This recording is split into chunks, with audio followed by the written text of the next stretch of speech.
My name is Kate Wilder. I've got a master's in criminal psychology. I'm an investigative journalist and hope to make a difference. Hey, we're here with Jessie Buckley to talk about Supermassive's brand new game in the Dark Pictures Anthology, The Devil in Me. So let's start at the beginning. Tell us a bit about the character that you play.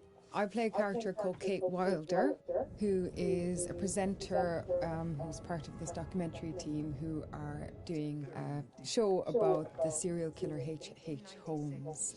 America's first serial killer confessed to 27 murders. The number grew significantly. Nearly 200 lives. I'm a serial killer documentary watcher. Is that your jam too? Yeah, I'll watch a serial killer documentary. Right? It's really relaxing. Like, okay, cool. Yeah, it's kind of fascinating why we're all addicted to kind of those stories. We need a plan. Forget his games, traps, all that bullshit. Think about the killers we've covered. There's always a weakness. I'm not playing detective, I just want to survive. Playing detective is how we survive. So what interested you in the role of Kate? Well, to be honest, I've never played a video game in my life, and I had no idea what the hell the word was. Oh, wow. Okay. So that was firstly why I kind of was like, oh yeah, that sounds new and fun. And yeah, and then I read the script and talked to Alita, who's our director, and it seemed like a really lovely thing to be part of and something new and fun. And I can't believe how they create this world. You know, usually I just get a script and it's like 70 to 100 pages long, but there's like 300 pages in one script. It's unbelievable.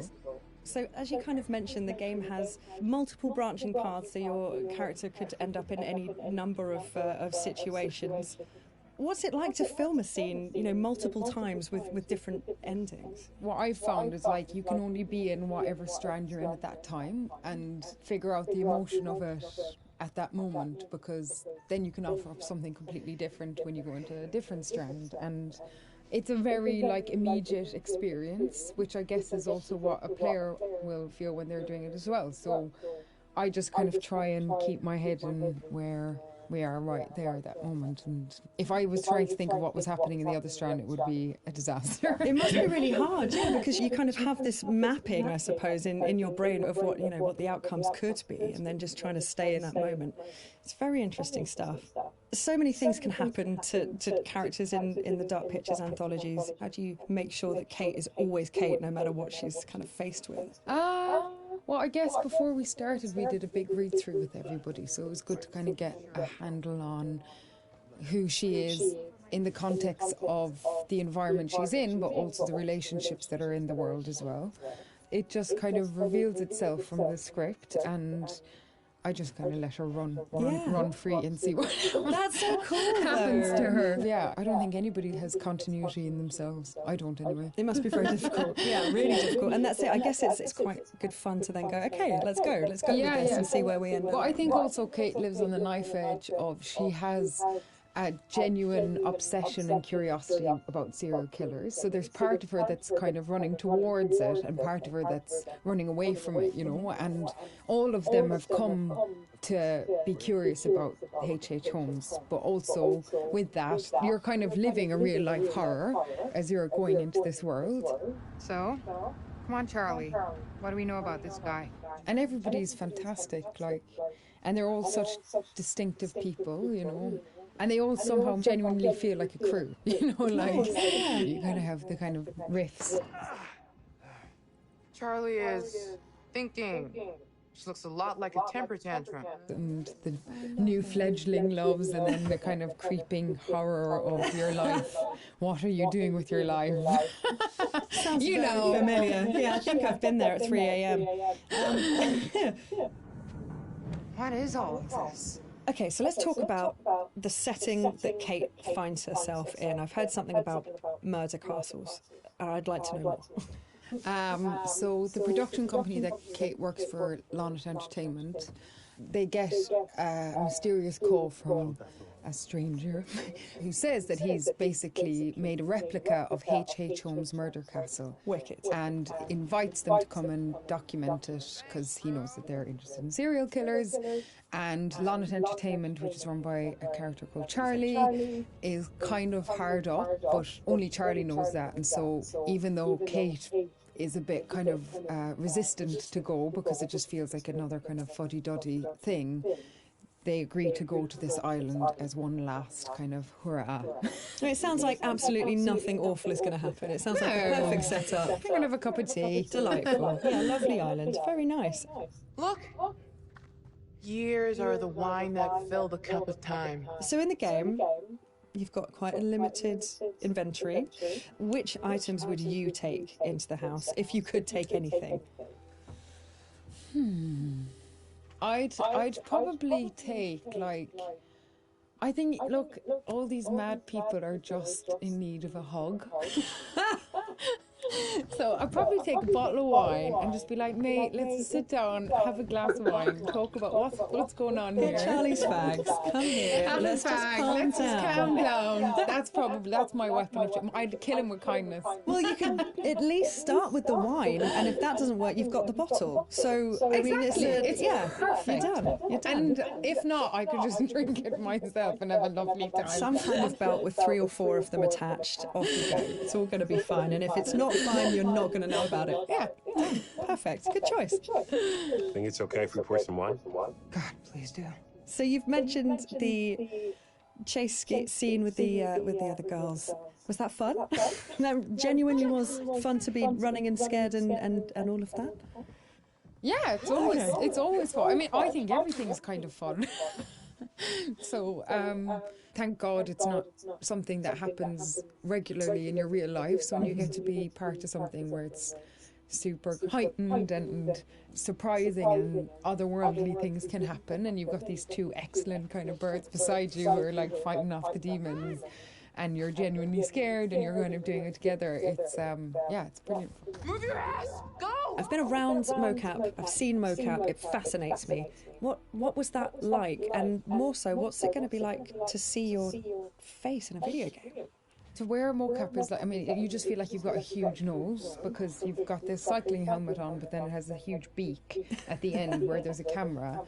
And sometimes when they're putting it on, you can see the other actors already kind of lined up, and it's very close. It's very scary. No! You're gonna kill me! But yeah, I think it'll be super interesting. I don't know, maybe I'll look a bit better. They'll doctor me off or something. Kate's just a better version of me. Yeah, it'll be really interesting. It's going to be very cool. As far as, let's say, traditional acting versus video game acting, what were the differences? Was there a huge kind of difference between the two? I'd say the main difference is just the speed at which you work when you're making a video game. You still have the same intention, and narratively it's the same kind of experience because you're creating characters together and you're creating a world together, and our wonderful director is like interacting with us as a film director would. And also you're on a stage where there's little square boxes and there isn't a costume, that's something that's added later, and all that's being caught is the emotions on your face. It must be quite intense when it's just focusing on your face. That must be a real, intense experience. Although, to be honest, the scripts they're really good, and so I don't really try and think about that too much, whatever the situation. I think if I did think about it, it would be an awful disaster. Yeah, make change the situation entirely. You just kind of listen to everybody else that's there and get on with it. We need a plan. Forget his games, traps, all that bullshit. Think about the killers we've covered. There's always a weakness. Are you suggesting we invite him to tea and psychoanalyze? I'm suggesting we use our heads. We play his games, we'll lose. It's our best shot.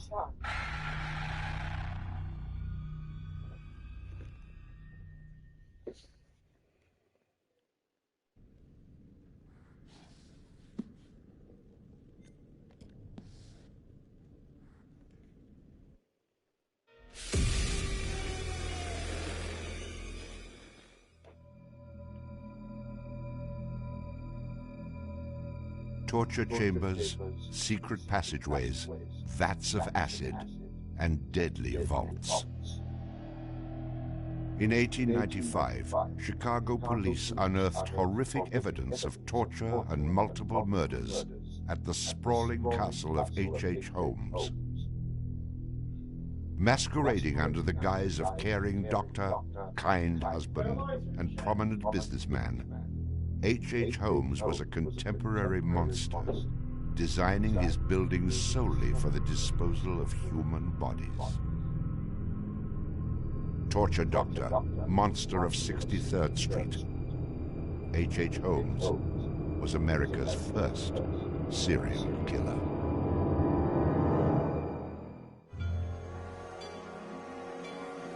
Just south of Chicago, the suburb of Englewood was thriving with commerce.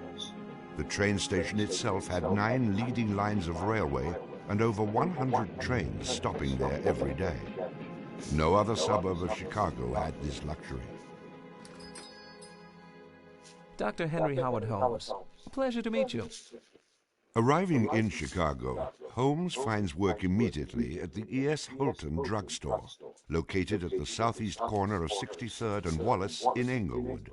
Several months later, Everett Holton dies of supposed natural causes. Then Claire Holton, his wife, disappears after selling the drugstore to Holmes. Owning the drugstore, Holmes had a steady flow of cash. He would often purchase and resell goods and properties under his numerous aliases. In addition to scamming creditors, Holmes obtained his funds from other phony inventions, such as a mineral water elixir, which in reality was obtained from the city's water supply. 1888, Holmes secures a lease on the vacant property across the street from the drugstore, the southwest corner of 63rd and Wallace. It is here that Holmes will make his horrific dreams come true. He will construct a building for which the entire world will remember him.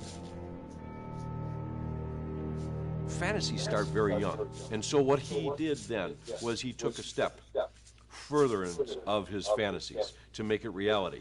And probably, if we had done a little bit of an investigation back then, we would have seen things like his plans.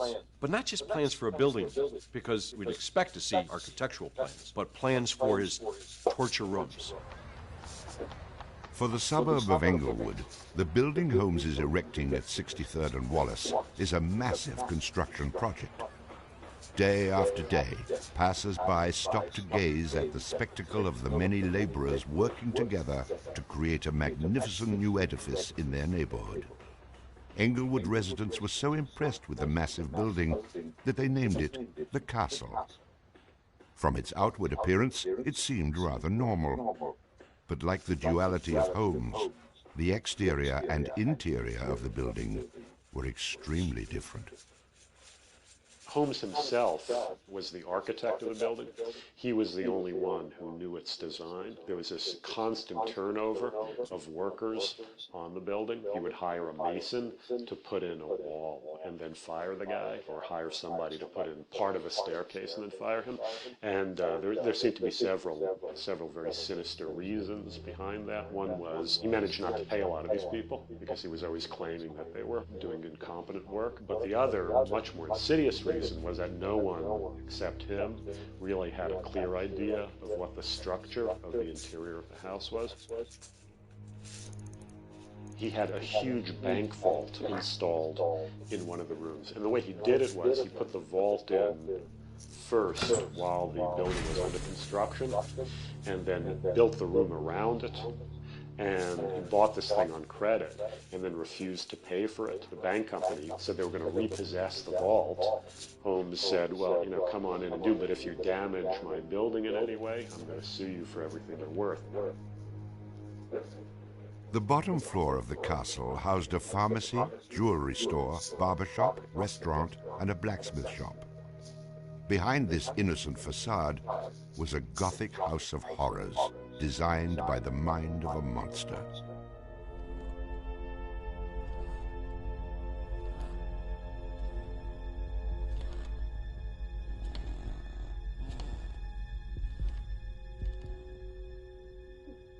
The third floor seemed innocent enough, containing rented rooms, legitimate offices, and Holmes's own bedroom.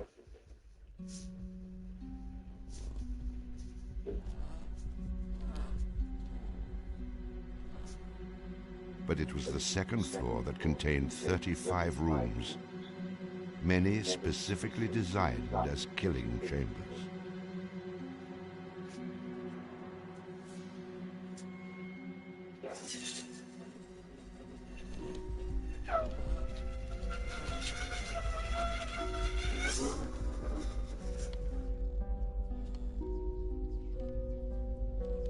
Disorienting unsuspecting victims, the labyrinthian construction contained numerous staircases and doorways that led nowhere.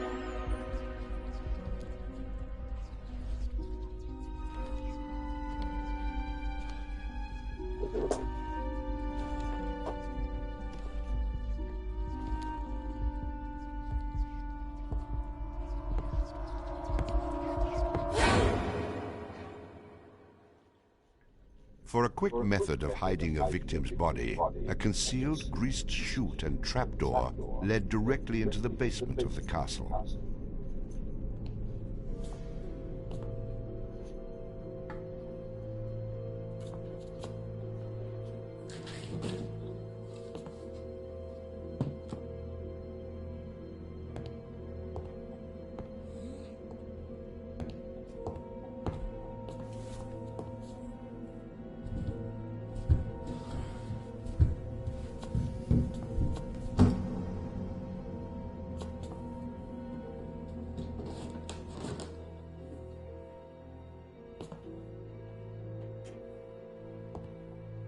The basement held the most terrifying rooms, resembling a medieval torture dungeon. Acid vats, quicklime pits, and a crematorium disguised as a glass-bending furnace were Holmes's favorite methods of immediate body disposal.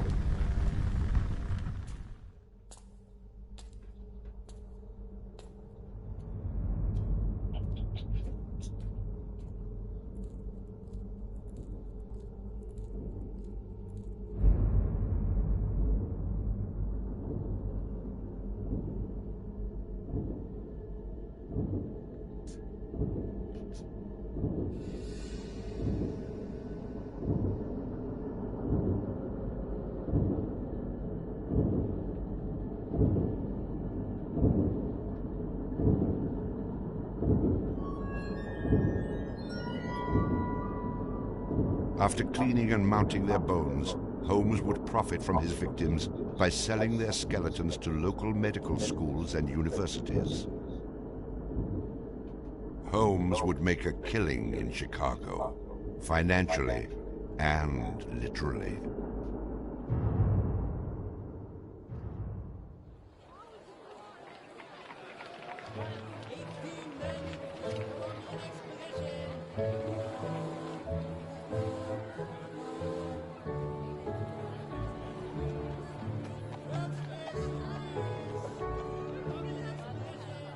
May 1st, 1893, the World's Columbian Exposition is open to the public in Chicago.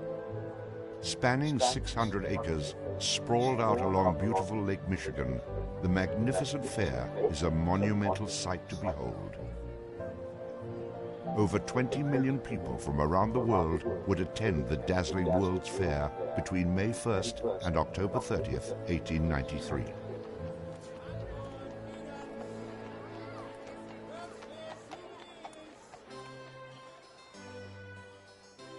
Holmes utilizes the World's Fair as the perfect opportunity to capitalize on his demented design of the castle. Located only a few miles from the World's Fair, Holmes's castle was perfect lodging for tourists. Holmes decides to rent rooms to visitors of the fair.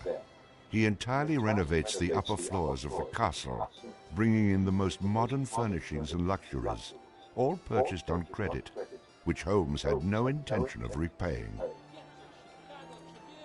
In addition to placing newspaper ads for rooms to rent, Holmes visited the fair with several of Benjamin Peitzel's children, preying on elderly women who flaunted their wealth, making sure he invited them back to the castle for a warm night's stay in a soft bed.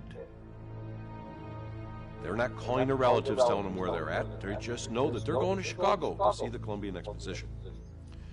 Perfect victims, because they're unknown in the city. Their relatives, wherever they came from, know that they were coming to Chicago, and they never came back. Now, how do you start to find them? They don't even know where they stayed. Perfect, easy victims. I'm sure some of them got in and out of his place with no problem. And others, they walked in and they never checked out. Some of the rooms had been completely lined with asbestos to make them soundproof. Hidden in Holmes's office was a master control panel which connected to gas lines leading into airtight sleeping chambers. Holmes would lead his victims into the rooms, lock them in, and turn on the gas, asphyxiating them while watching their demise. Let me out! Holmes, let me out, please! Holmes! Holmes! Holmes, please! At the height of the World's Fair, Holmes masterfully juggles his castle businesses, renting rooms, dodging creditors, selling skeletons, and attending to the needs of the many women in his life. I have had many young ladies in my employ, most of whom are still living in and about Chicago, whose parents and friends know only too well that far from being their seducer, I have done much to materially help them in their narrow lives. Being a personable, attractive young doctor and businessman, Holmes won the hearts of many women throughout his life. At one point, Holmes managed to secretly have 3 wives, each never knowing of the others. In 1890, Julia Connor became Holmes's employee and mistress, living at the castle with her daughter Pearl. When she became pregnant and demanded marriage, Holmes agreed on the condition that she allowed him to perform an abortion on her. She agreed. Neither Julia nor her daughter Pearl were ever seen again. Just a week later, Holmes sold a clean, articulated skeleton to the Hahnemann Medical College for nearly $200. In 1892, Holmes acquired another mistress, Emmeline Sigrand, and employed her as private secretary. Holmes sent Emmeline into the vault to retrieve some papers and sealed it, suffocating her to death. Several weeks later, the University of Chicago acquired a female skeleton from Dr. Holmes. In 1893, Minnie Williams became Holmes's new private secretary and eventually his mistress. Minnie was the beneficiary of a property in Fort Worth, Texas, valued at over $40,000. Holmes murdered Minnie and her younger sister Nanny after having Minnie sign over the Fort Worth property to him. In 1894, Georgiana Yoke became Holmes's 3rd wife. He married her under the name Henry Mansfield Howard. Like his other legitimate wives, Georgiana lived out her entire life. On July 19, 1895, Chicago police enter the Holmes castle. The world would now learn of the horrors that the castle had kept secret for so very long.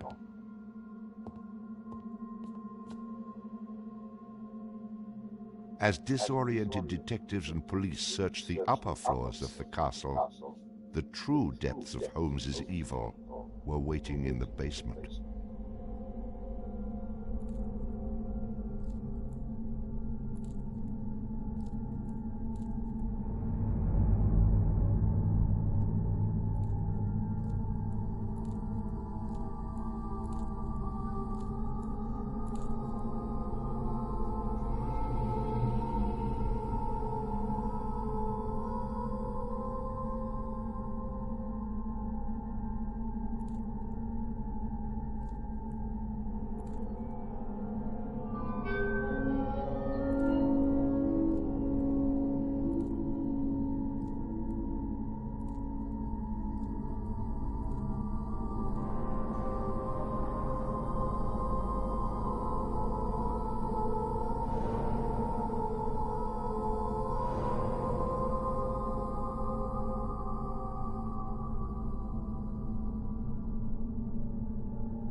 Among the death devices in the basement of the castle, investigators find piles of mixed human and animal bones, bloody women's undergarments, and a wooden dissection table saturated with dried blood.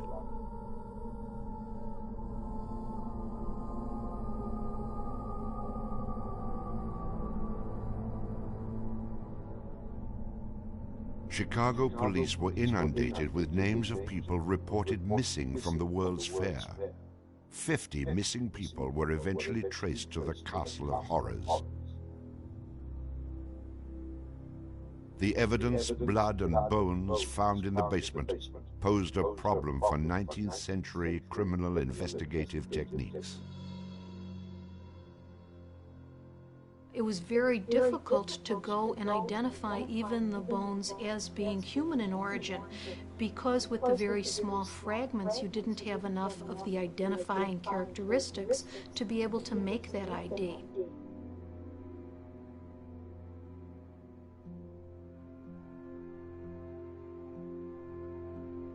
The world is now calling Holmes the monster of 63rd Street, torture doctor, and the modern Bluebeard. Overnight, Holmes transforms from arch-swindler to arch-fiend. A Chicago journalist calls Holmes a multi-murderer. The Holmes case generated this incredible amount of national attention and really international attention.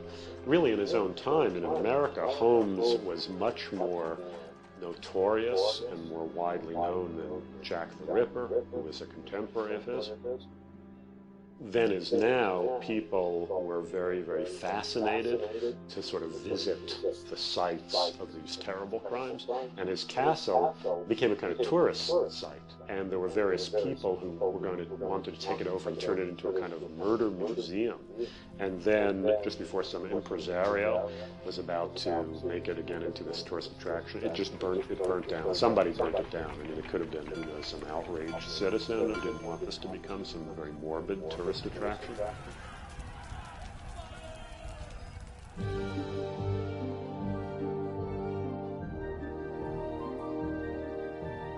Holmes's trial was kind of the O.J. Simpson trial of the day. It just generated this huge amount of publicity. The case had become a kind of national obsession. Of course, there wasn't CNN or Court TV back then, so it couldn't be covered quite as relentlessly, but it was covered very, very extensively. There were true crime books and pamphlets and all kinds of stuff.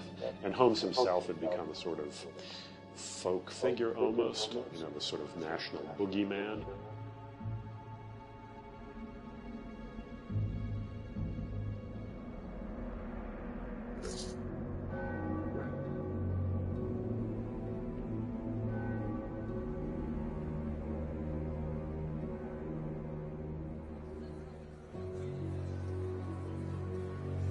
The courtroom fills for the final verdict to be read. Holmes becomes extremely nervous when not one of the jury members looks at him. In his entire criminal career, this is the moment Holmes never believed would occur. He is found guilty of murder in the first degree. Herman Webster Mudgett, alias H.H. Holmes, would be hanged on May 7th, 1896.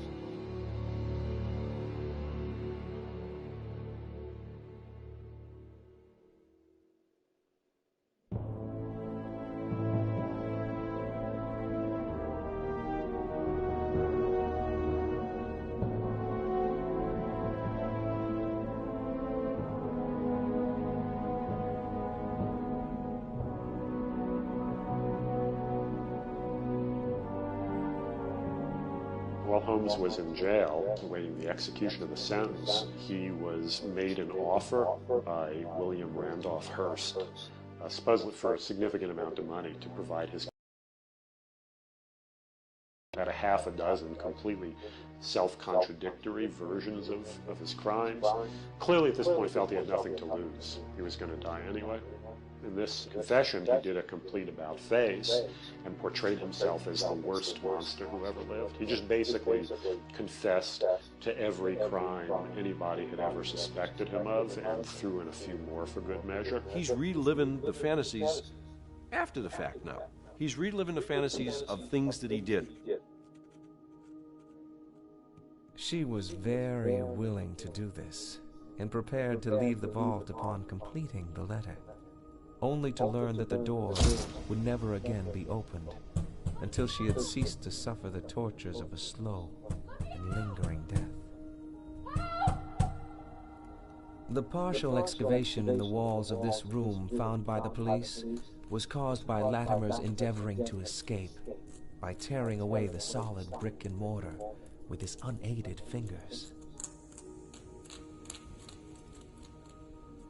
I closed the door and turned on both the oil and steam to their full extent. In a short time, not even the bones of my victim remained. It was the footprint of Nanny Williams that was found upon the painted surface of the vault door, made during her violent struggles before death. Only one difficulty presented itself. It was necessary for me to kill him in such a manner that no struggle or movement of his body should occur. I overcame this difficulty by first binding him hand and foot, and having done this, I proceeded to burn him alive by saturating his clothing and his face with benzene and igniting it with a match.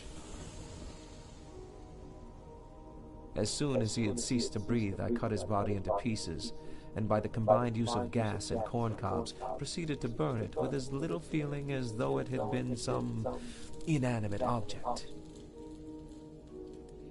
I immediately took them to the Vincent Street house and compelled them to get within the large trunk, through the cover of which I had made a small opening and ended their lives by connecting the gas with the trunk. Then came the opening of the trunk and the viewing of their little blackened and distorted faces. Then the digging of their shallow graves in the basement of the house. The ruthless stripping off of their clothing and the burial without a particle of covering save the cold earth.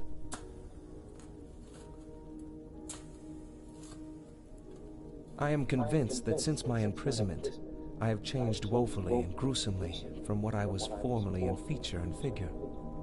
My features are assuming a pronounced satanical cast. My head and face are gradually assuming an elongated shape. I believe fully that I am growing to resemble the devil.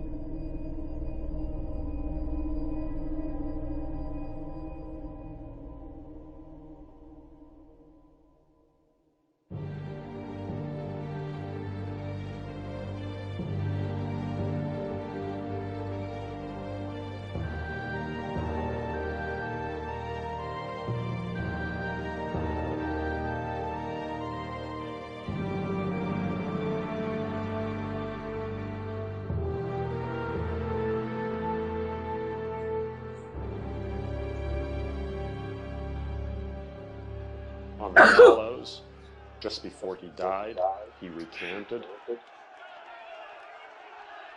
He claimed that the confession that he had published was a complete fabrication.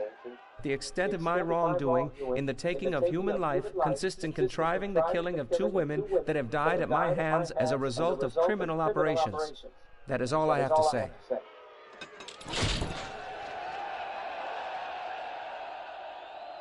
H.H. Holmes is hanged on Thursday, May 7th, 1896, just 9 days before his 35th birthday.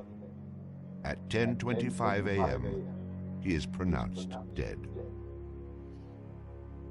He was very concerned that after his execution, his body would be dug up either by medical men seeking to dissect his brain and find out what made him tick, or just ghoulish sort of, souvenir hunters, and he requested that he be buried within a big slab of concrete, which he actually was.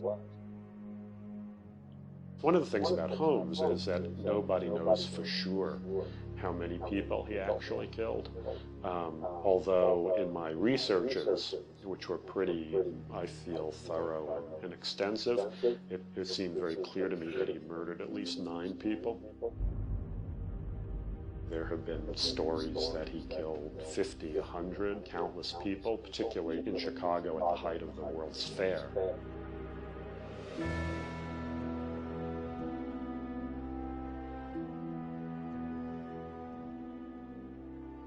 How many people did Holmes actually murder? Most likely, no one will ever know. Holmes and the many other people that came in contact with him are long gone, having taken the answers with them to their graves. I was born with the devil in me. I could not help the fact that I was a murderer no more than the poet can help the inspiration to sing. I was born with the evil one standing as my sponsor beside the bed where I was ushered into the world. And he has been with me since.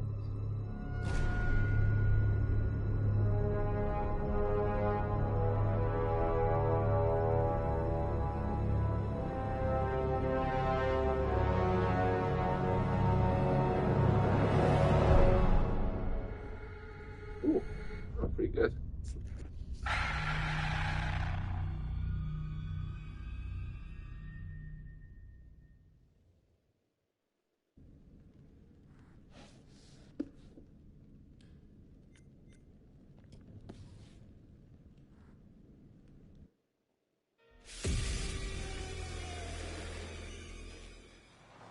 So, what do we know about this guy? He's rich, he's a recluse, he's obsessed with H.H. Holmes. We're going to a property he inherited from a relative. Some of the rooms are full recreations from the murder castle. Dumet has blueprints, documents, artifacts. Totally sane, sure. There are various elements we knew we wanted to explore when designing the hotel. From developing areas and set pieces that generated a constant sense of uneasiness and tension, to memorable track rooms that forced the player into frantic life and death decisions. I'm so sorry. We took a lot of inspiration from Holmes' original murder castle, as we wanted to capture the way that Holmes' castle was created to disorientate and confuse his victims. Welcome to the World's Fair Hotel. As cunning as Dumet is, not everything in his castle runs like clockwork anymore. His operation has become so vast that he can't maintain everything, and the Lonic crew have turned up at just the right time to exploit that. The production design for the hotel needed to reflect the original design, utilising a Victorian-style facade and castle turrets, interiors with ornate mouldings and panelling, being made larger to accommodate the game's intention to be used as a vast labyrinth to create fear and horror. This included the hidden rooms, sliding walls, trapdoors, and secret basements, but with extra central monitor rooms and death rooms, all hidden from the guests, providing multiple layers and multiple levels to explore, unveiling the horror within. Special attention was given to the design of the areas such as the lobby, the bar area, and the dining rooms to provide an authentic, believable Victorian hotel, bringing a feeling of magnitude and foreboding to intimidate the player. Guys? Is that you? The hotel guest rooms were designed to be opulent yet aged, in keeping in style with furnishings and fittings, yet having additional modern electronic window shutters installed to trap the victims. Secret observation rooms were also built adjoining, with hidden doorways to enter. Corridors were cleverly designed to include mechanical sliding walls hidden within the Victorian framework, used to change the layout of the labyrinth throughout the hotel. Fuck. The murder inventions designed within locations included the suffocation and crushing rooms, furnaces and acid baths. The monitor room was a newly constructed area, deep within the core of the hotel. This room allowed Dumet the full control of the labyrinth and its workings. In The Devil in Me, we make use of a range of mechanics new to the Dark Pictures series to help convey the unsettling mood and threat of the hotel. With an expanded focus on exploration, the player spends a lot of the time exploring the hotel's labyrinthian corridors, and as each character revisits a shared area, the feel of it changes. Each character has their own unique light source. Erin and Jamie, as the practical sound and lighting techs, have fairly straightforward torches, with Erin's directional microphone providing an additional small light when in use. Mark, the camera operator, has his camera flash, lifting the darkness in short bursts and providing mini jump scares as the player suddenly sees something out of the gloom. Kate lights her way around with her makeup mirror, providing a small amount of light to fumble through the corridors. And then Charlie's sole light source is his own cigarette lighter, casting the hotel in its flickering orange light and barely really lighting anything at all. Jamie, over here. Each character experiences these shared areas differently through this, adding to the sense of the familiar hotel rooms changing with each visit. It's amazing. The Allen Hotel was originally built in the 1890s. It was converted into a spa later on until it was abandoned and finally chosen by Dumet for his murder playground. Some parts had been restored, like the rooms the characters stay in and the lush lobby and bar areas on the first floor. We work closely with concept art and art direction to create distinct color palettes and ornate assets that made those areas more inviting, while still leaving something unsettling about their imperfections. But elsewhere, we could show the hotel and spa's original treatment rooms and the indoor pool which had fallen into disrepair and other thematically different places. Our second challenge was getting into Dumet's head. We knew that he was supposed to be a very meticulous man. He's the sole architect of this place and proud of his creations. Some rooms are deliberately left in disrepair. We created them with the base layers showing, and we scattered building equipment around to tell the narrative that Dumet still has plans for them. Others he had completely purpose-built. That's where we used a mix of old brick and breeze block materials next to each other to create contrast. And on top of that, there are traps everywhere. Some of the most interesting areas to create were the ones which were supposed to be off-limits to hotel guests.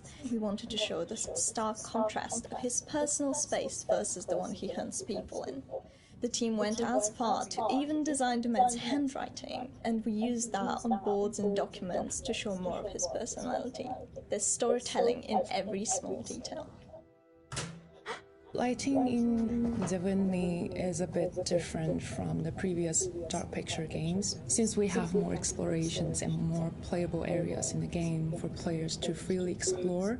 We had to slightly adjust the way we used to do lighting by adding some new stuff, such as adding more guide lights in the environment for direction, or add some interactable light fixtures that you can trigger on and off by walking closer or away from them. So there are 4 types of lighting styles in the hotel. The first one is the regular hotel areas where everyone should feel safe and cozy. We try to use more bright, warm color lights with different elegant light fixtures. And the second one is the areas that are either under construction, used as Dumet's workshop, or places only lit by moonlight or should be pitch black.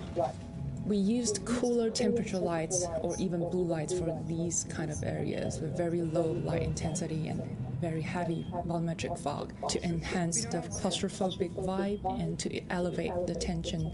So the third one would be the control room where Dumet watches and controls all the activities in the hotel. We want this room to be especially bright, like an industrial warehouse with a cool, eerie mood to separate it from the other rooms. And the last one is all the rooms that are designed to be slaughter stages. Killing is like creating art to Dumet, and he wants all his artworks to be presented epically with audiences, classical music, and beautiful lighting setup. So in these areas, unlike the others that have more neutral color in the lights, we tend to artificially light these areas with either theatrical lighting or use high contrast saturated lighting setup, so that we know something is going to happen. If we don't do something, both of them will die, Mark. We wanted to provide players with a truly realistic historical sonic experience whilst inside the murder castle. We researched multiple properties and buildings built within the same period as the original Chicago murder castle. Authentic door foley and sound effects elements were high on our priority list. We recorded multiple door openings, closings, handles, rattles and squeaks, Throughout pre-production, we'd seen all the variations of emotion characters would be displaying when using the doors, ranging from calmness through to blind panic and incensed rage. All these emotions could be channeled into the performance we recorded. Another element of the soundscape we went into considerable detail recording was floorboard and stair creaks. Virtually every step we took provided us with a distinctive and unique sound. We recorded these creaks in 3 states: running, walking, and walking slow. To further add to this, as the characters climb higher inside the Met's murder castle, the creaks will become more frequent as you enter unfinished rooms, exposed walkways, and the structural integrity of the hotel becomes more dangerous and unstable. In terms of the music, we chose various 19th century pieces of classical music and opera to accompany the murder scenes. These would have been the pop music tracks around the time of H.H. Holmes, providing a cognitive link between past and present. Classical music and opera accompanies a lot of the murder scenes, often playing through a gramophone or a tannoy, which is then fed back through our bespoke impulse responses to allow the music to naturally echo throughout the cellars and corridors of the space. What is this? We took a similar approach as well with the abstract sound design, including nods to classic horror films with really discordant, unnerving piano impacts and bowed metal interspersed with electromagnetic recordings, synths and ultra-modern distortion to provide that juxtaposition and that link through time between the historical setting and the modern-day story. Designing the hotel as a play space presented different challenges than previous Dark Pictures games. We've gone from quite open environments in House of Ashes and Little Hope to a more enclosed one with the hotel. The ability to revisit previous environments at different points in the story, with different layouts and different emotional states, meant that we had to collaborate very closely with each other to make sure we designed each area to cater for every requirement. We had to think how a lit corridor would feel if multiple characters roam around it, versus the same corridor drenched in darkness with just a singular player character. Empty hotels are inherently eerie, and it allowed us to play with the idea of liminal space to try and create a murder castle that felt uncanny. It was something that felt truly unique.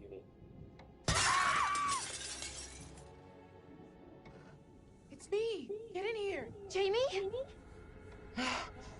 Thank God.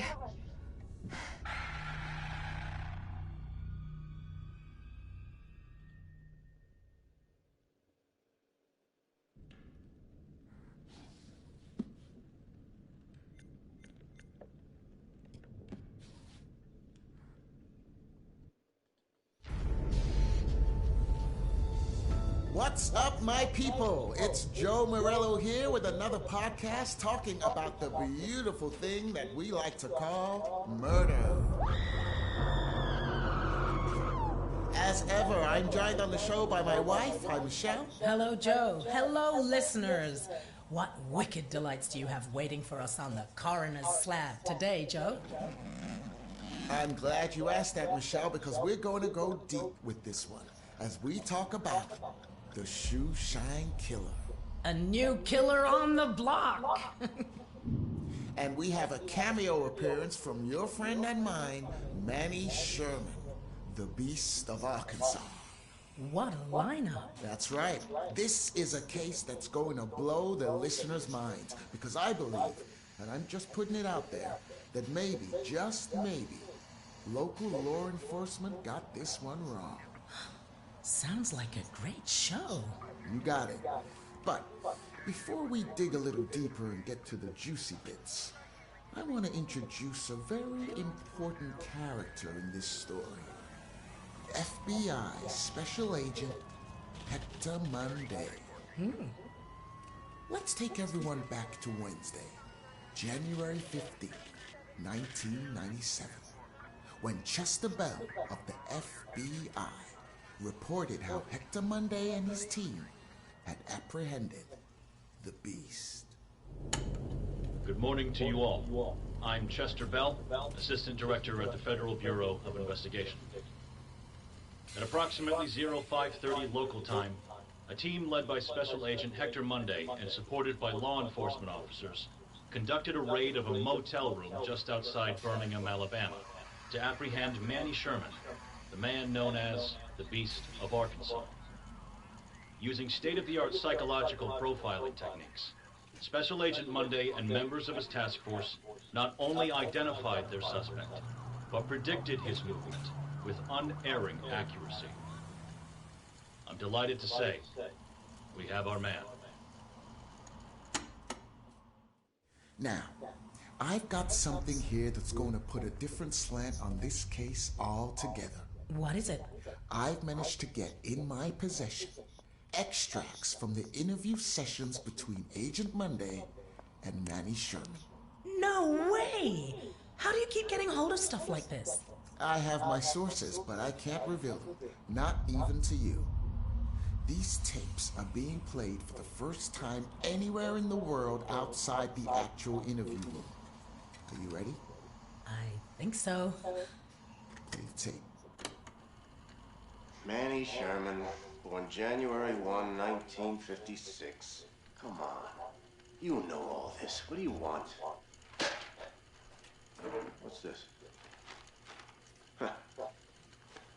You've been doing your research, haven't you, Special Agent Monday? What are my favorite television programs? Describe my first pet? What were your friends like as a child? What is this? You're taking a survey, you're trying to learn something. Would it kill you to be direct?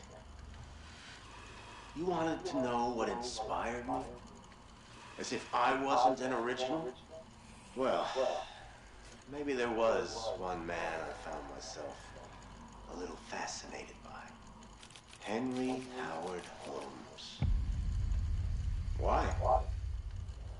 Because he was numero uno. America's first. The guy invented the trade. He set the benchmark, you know? Learn your history, Monday. Read a book. You think because I stuck a blade in some people and get off on it, I'm not smart? I, allegedly killed 13 people before you got smart enough to find me. Oh, that was disturbing. Did you hear the way Manny spoke? I mean, he was like channeling every sick psycho you've ever heard of. But he saved the best for last. None other than H.H. Holmes himself. America's first serial killer. The very same. Let's play the next tape. I had to build my own little castle, just like Holmes did. Most people like me do their business where their target lives. That's just asking to get caught. Holmes had the right idea. It's all about the honey trap. You bring me some smokes, like I asked? Lucky Reds? Yes. Oh, these are like gold in here.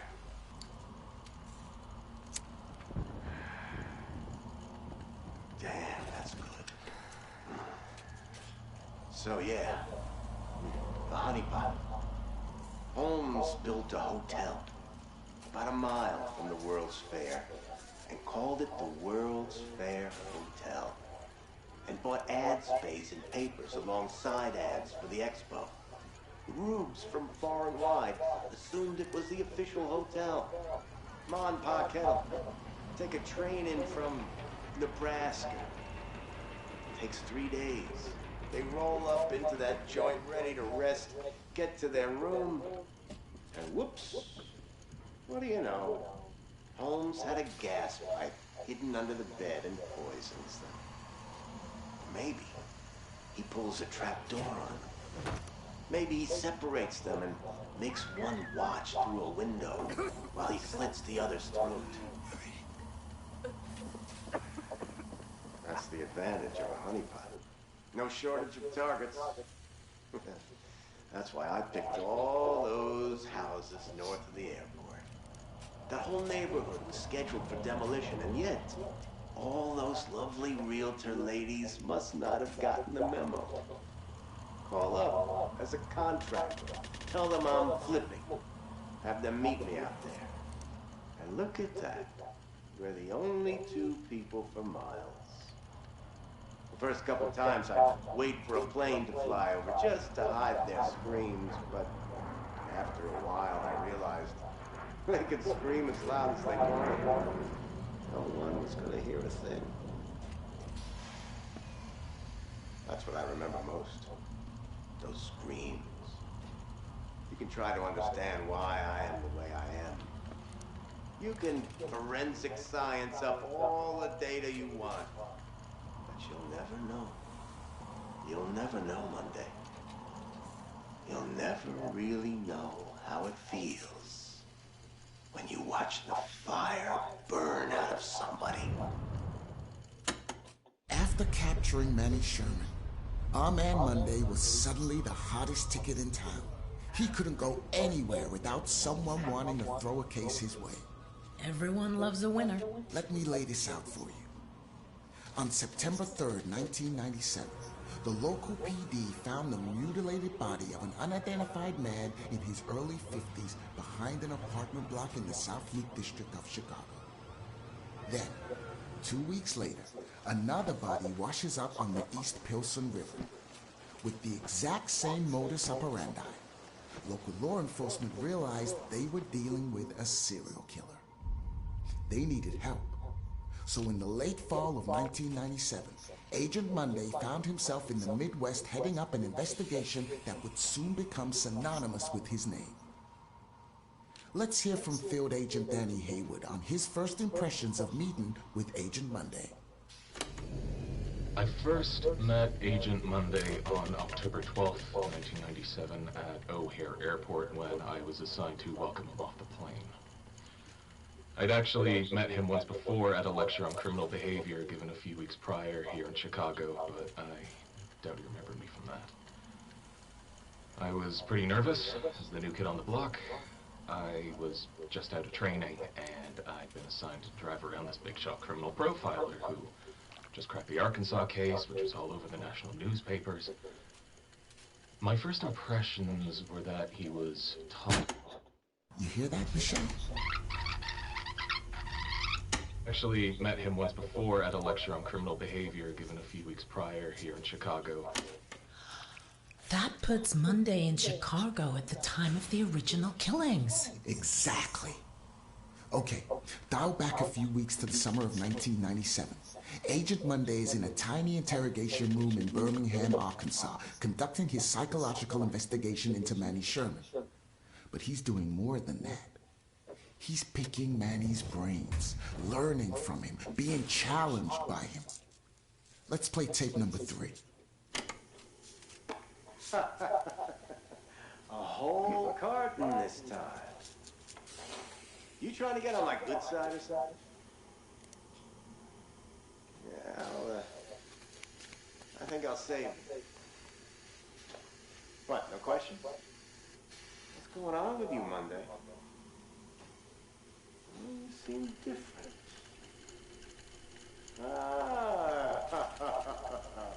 I see that glimmer in your eye, you little devil. I can keep secrets, man.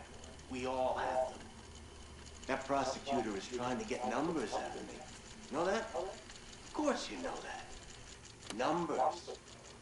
They got Holmes for 27.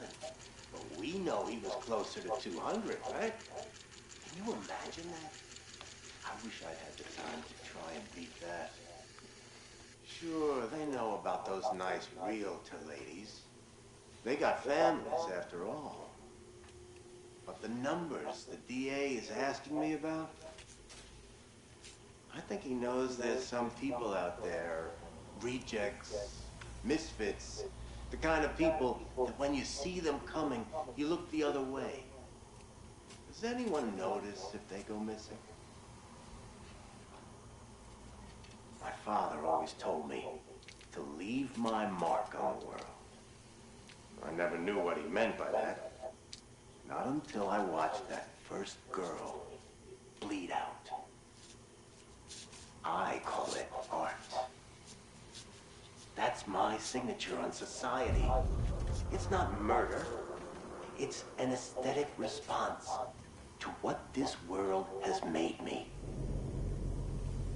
Ask people to list serial killers, and they'll drop 5, 10 on you before they can think of any more. Ask them to name the detectives that caught those killers. No one is going to say a damn thing.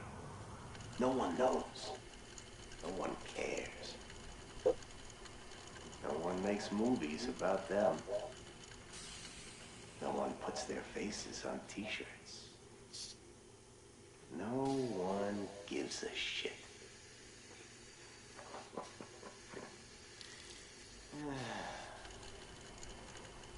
I've left my mark on the world. Have you? Holy shit! I did not see that coming. I told you this stuff was good. Where did you get this material? Sorry, I gotta protect my sources. But, Michelle, I've got more evidence you haven't heard before. My source has given me autopsy notes from the coroner as she examined the second murder victim. John Doe number 2. I'm assuming you've read my report on the first one? Similar MO, unidentified male with multiple stab wounds. Looking at the lower abdomen, the wounds are consistent with those of the first victim. The shape of the entry wound suggests it's a strong probability that this is the same murder weapon. Looks like we've got a souvenir hunter here. This time the left ear has been severed. Clean incision. Probably a scalpel or a razor blade. Very tiny. Nice job, actually. Very little bleeding. The deceased had probably been dead for 30 to 40 minutes when this was done. This differs from the earlier MO. If you remember, that John Doe was still alive when the teeth were removed. That would have created a lot of noise and mess. This guy is learning.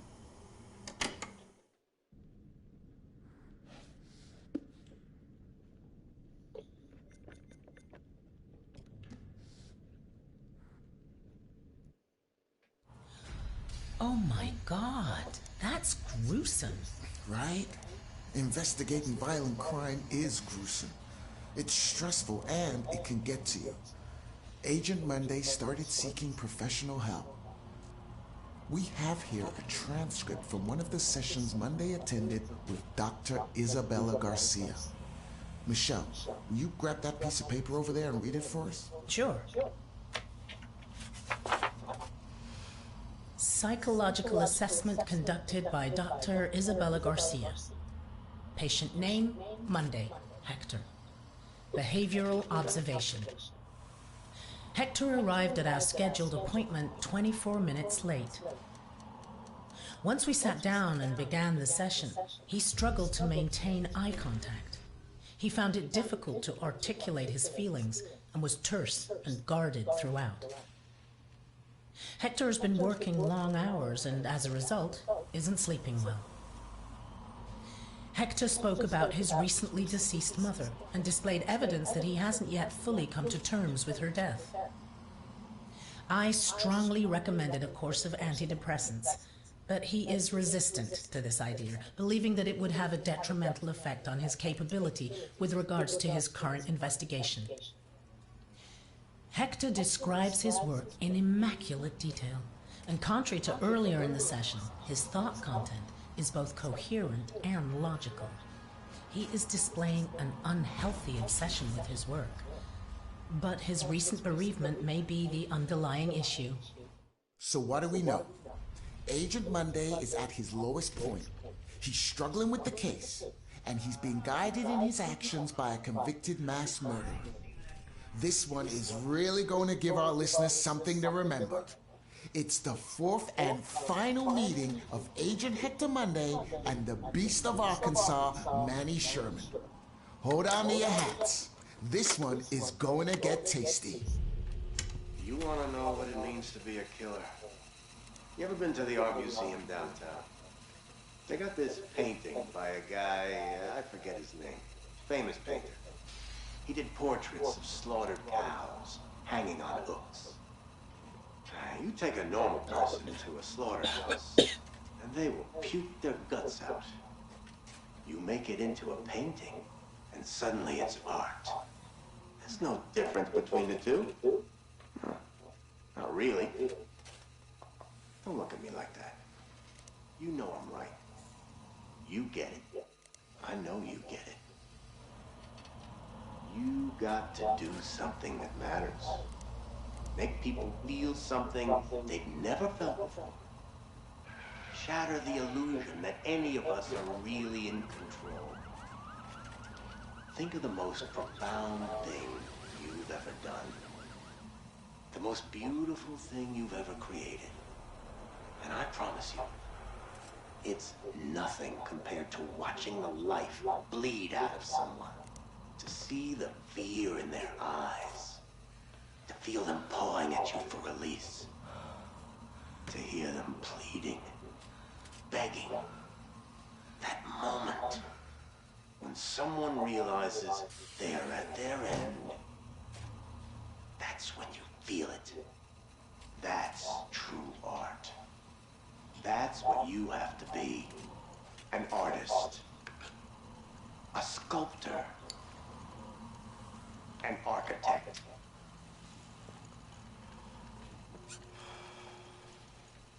I see the gleam in your eye, Agent Monday. You're not fooling me. Ah, look at you now, huh? Am I gonna be your first? Well, come on then, huh? I'm right here. This room is soundproof. You don't even have to wait for a plane to fly overhead.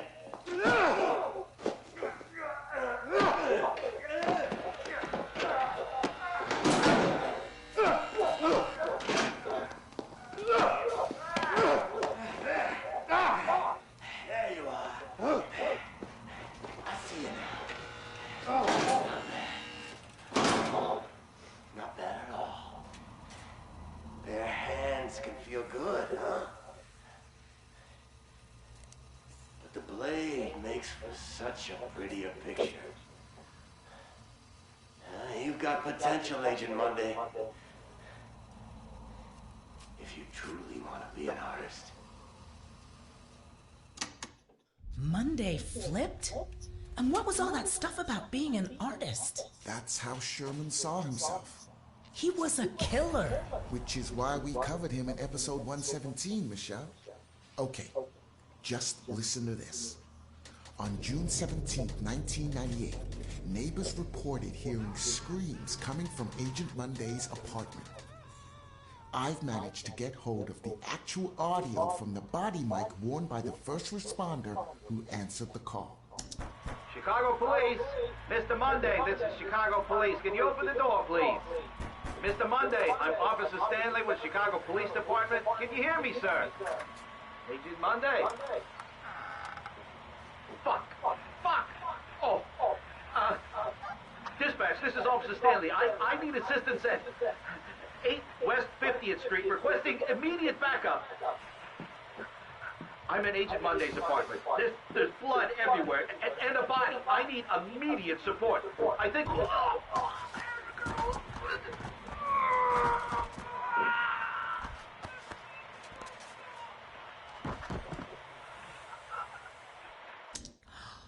Plot twist. So Monday was actually investigating his own murders. He was the shoeshine killer. I bet you didn't see that one coming. Did they get him? You're racing ahead now, Michelle. Let's hear the moment Officer Richie Martinez cornered Agent Monday. All units, this is dispatch. Be on the lookout for a male suspect believed to be the shoeshine killer. Suspect is FBI Special Agent Hector Monday. He may be armed and is highly dangerous.